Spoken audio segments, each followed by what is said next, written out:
Hello, hello সবাইকে। সবার কি অবস্থা? আশা রাখছি সবাই ভালো আছেন, সুস্থ আছেন। আচ্ছা, আমাদের কি মনে হয় লাইফ কতটা বৈচিত্র্যময়, কতটা কি কতটা বৈচিত্র্যময় আমরা এখনও হয়তোবা ফাইন্ড আউট করে উঠতে পারিনি, কিন্তু আমার কিছু বোধোদয় আমি এখানে শেয়ার করতে চাচ্ছি।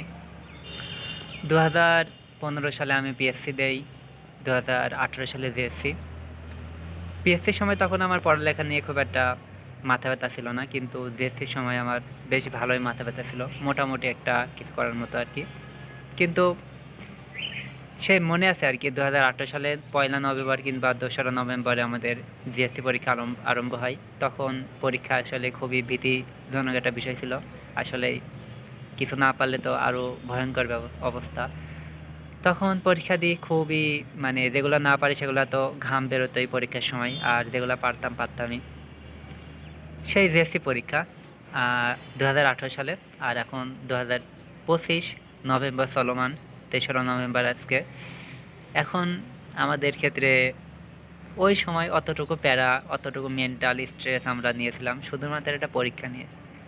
মজার ব্যাপার হলো 2021 সালে মেবি তখন থেকেই গত 3-4 বছর এবং এখন থেকেই জিএসসি পরীক্ষা হয় না, পিএসসি তো হয় না।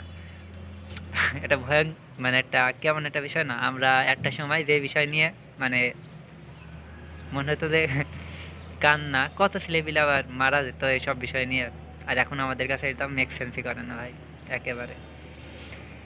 এই একটা বিষয়। তারপরে হয়তোবা কারোর লাইফে কেউ আসছে কোনো একটা সময় এবং মনে হয়েছে যে ভালো তো, একে ছাড়া তো আমি মনে হয় বাঁচবো না। দেন হয়তোবা এই কারণে আল্লাহ তাকে তার লাইফ থেকে সরিয়ে দিয়েছে এবং সে দিব্যি বেঁচে আছে এখন। হাস্যকর বাট ট্রু। কোনো কিছুর জন্যই লাইফ আটকায় না হয়তোবা।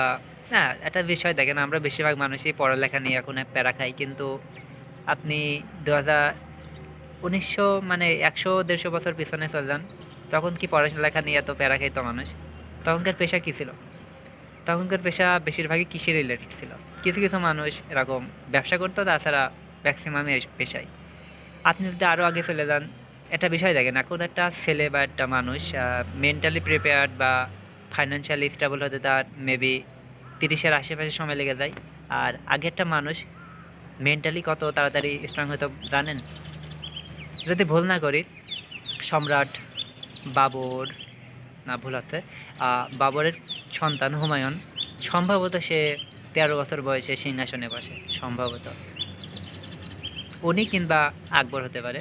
তাহলে একটা বিষয় দেখেন, তারা কত তাড়াতাড়ি ম্যাচিওর হয়েছে। এদিকে আপনার ওই 1096 খ্রিস্টাব্দে সম্ভবত উনি ওই যে সালাউদ্দিন আইয়ুব, উনি এই যে ক্রুসেডদের কাছ থেকে এই যে বাইতুল আল আকসা মসজিদ আর কি ওইটা উদ্ধার করে। তারা কত তাড়াতাড়ি যে এইসব বিষয়ে সক্ষমতা অর্জন করেছিল আমাদের ভাববার বিষয়ও না। আর এখন আমরা মুরগি হই নাকি আমাদের একটা নিয়মে ফেলে দিয়েছে। পড়ালেখা অবশ্যই দরকার প্রযুক্তিগতভাবে উন্নত হওয়ার জন্য, কিন্তু এই পড়ালেখা আমাদের মেন্টালি এমন করে দেয় বলার কথা না। যাই হোক, কোন টপিক আসছিলাম, কোথায় চলে গিয়েছি, সরি সরি। এই বিষয়টা এখন এখানে রাখি, আর না বলি। আচ্ছা, মেন কথা হলো আমাদের অবশ্যই মানে লাইফ কোনদিন ক্যারিয়ার নিয়ে যাবে ভাই, কেরোর কোনো ঠিকই নাই। একটা বিষয় এখানে আমি উল্লেখ করতে পারি যে আমার কাছে অনেক স্ক্রিনশট আছে, আমি এখানে দেবো না, অবশ্য পরে দেবো ইনশাল্লাহ অন্য একটা ভিডিওতে। মানে এই আমাদের ইউনিভার্সিটিতেই কিছুদিন আগে একটা ছেলে মানে ছুটির পরে আসছে, তখন মানে সমুদ্র পার হওয়ার সময় নাকি মানে বিদ্যুৎ চমকে তার মানে কারণে সে মারা যায়।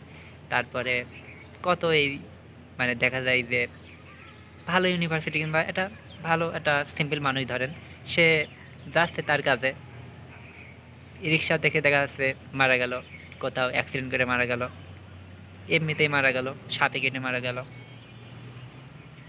তারপরে অনেকেই সুইসাইড করে। মানে কি বলবেন, জীবন আসলে কি জানি, একটা জীবন এত প্যারা খাওয়া উচিত কি জানি না, যার যার বিষয় আর কি। আর কিছু না বলি, ভালো থাকুন সবাই, টাটা, আসসালামু আলাইকুম।